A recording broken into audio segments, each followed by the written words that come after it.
My name is Sangoel, written by Karen Lynn Williams and Kadra Muhammad, illustrated by Catherine Stock.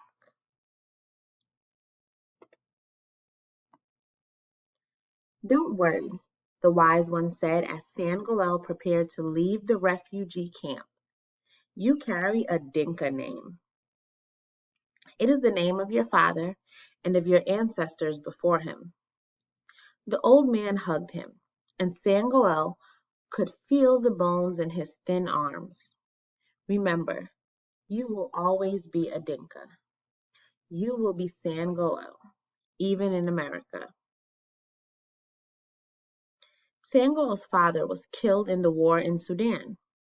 His family had to run from the fighting in the middle of the night. Sangoel was a refugee. He did not have a home. He did not have a country. Many people in the camp were waiting to be resettled, but the wise one could not leave. No country wanted one who was too old to work. In America, you will have a new home, Sangoel's friends told him. You will never again have to escape in the night. Everyone waved goodbye. Sangoel's little sister, Lily, cried. Silent tears rolled down Mama's cheeks. Sangoel knew he would never see his friends again. The sky boat took them to America. Everywhere, people rushed around, speaking English very fast. The stairs in the airport moved, and Mama was afraid to step on them. Doors opened by magic. Bright flashing lights made Sangoel's eyes burn. He shivered, and his head ached.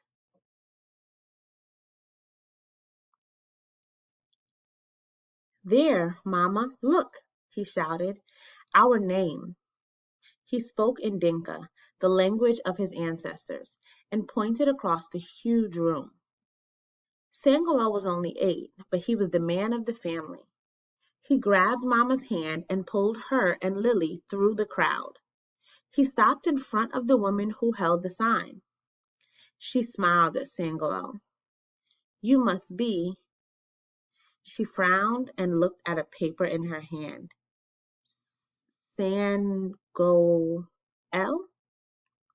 Sangoel shook his head and kept his eyes on the floor.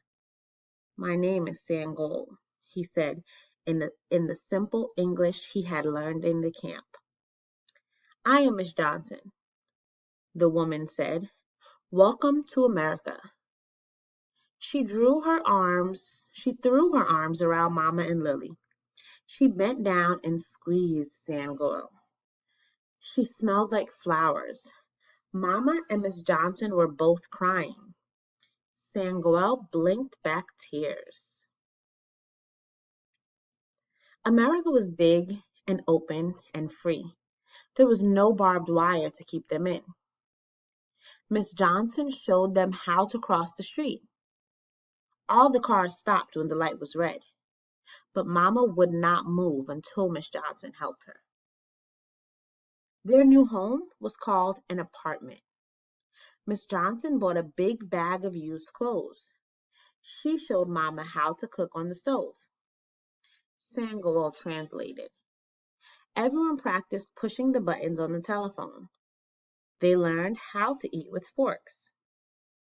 The TV was a box with real people inside. Lily cried when Sangoel turned it on. She cried again when he turned it off. The next day, Miss Johnson took Sangoel for a checkup. The doctor stared at the medical form and scrunched up her forehead. Sangoel, how are you? My name is Sangoel, he mumbled. I am well. The doctor nodded and listened to his heart. Her hands were cold.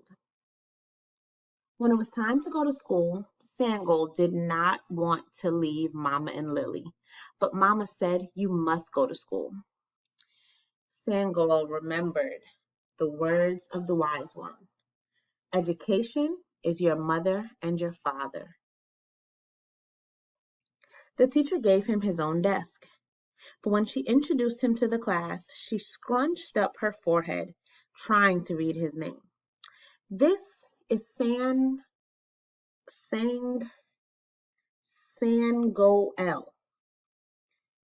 Sang, the girl next to him called out. The kids laughed. Sangoel lowered his head. He remembered the wise one's words and held his anger inside. My name is Sangoel, he whispered, but no one heard. Miss Johnson signed him up for football, but in America, they called it soccer. Everyone on the team got a brand new shirt, as blue as the sky in Sudan. Sangoel lined up with the other boys, and the coach called out each of their names.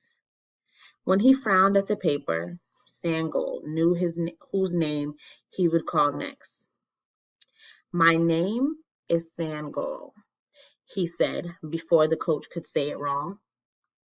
As Sangoel walked home from practice, one of his teammates ran up. Hey, Sangoel.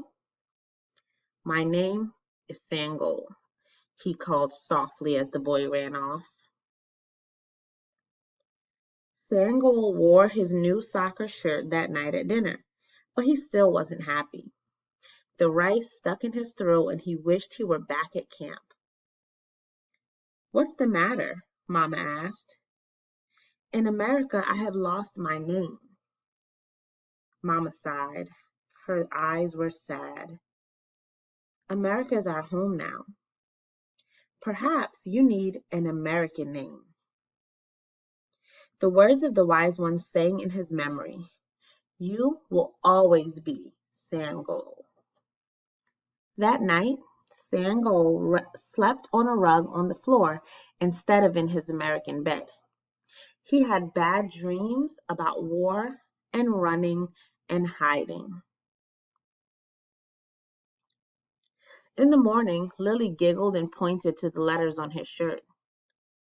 Dynamo, Sangoel told her. He straightened his shoulders. It is my team name. See the ball? Then Sangoel had an idea. He dumped all of the clothes out of the bag Miss Johnson had bought.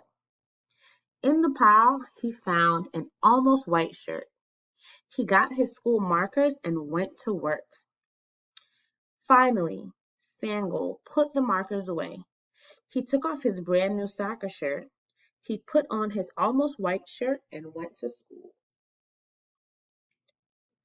All the children crowded around to read Sangoel's shirt.